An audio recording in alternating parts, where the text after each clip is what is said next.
Soybean aphids are newly discovered pests that negatively affect the size of soybean crops in Iowa.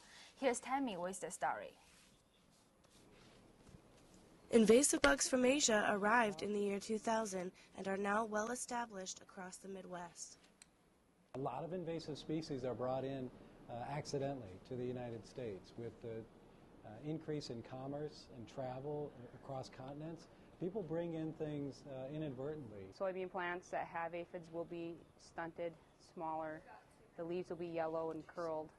There are 10 families and over 4,000 species of aphids that have their own unique characteristics.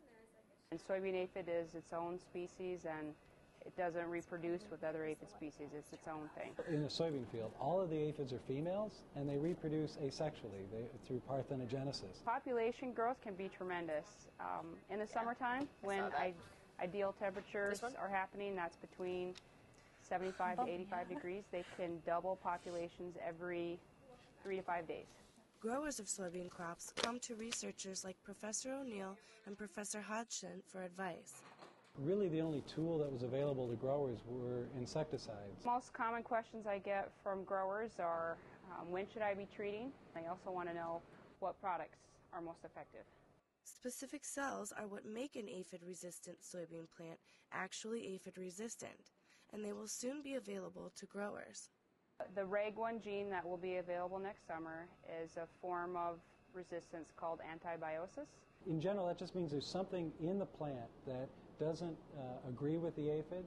There are management plans that incorporate multiple tools to protect environmental costs.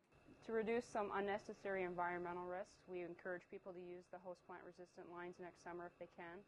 Research on soybean aphids will continue through 2010 to monitor the progress of this new theory. As the aphid reaches a threshold of about 250 aphids per plant and increasing, we can prevent yield loss. And because we know where that threshold is, we can avoid spraying insecticides unnecessarily. The goal is to come up with a way to solve this aphid problem that is both economically and ecologically sustainable. This is Tammy Wismann reporting for iState News.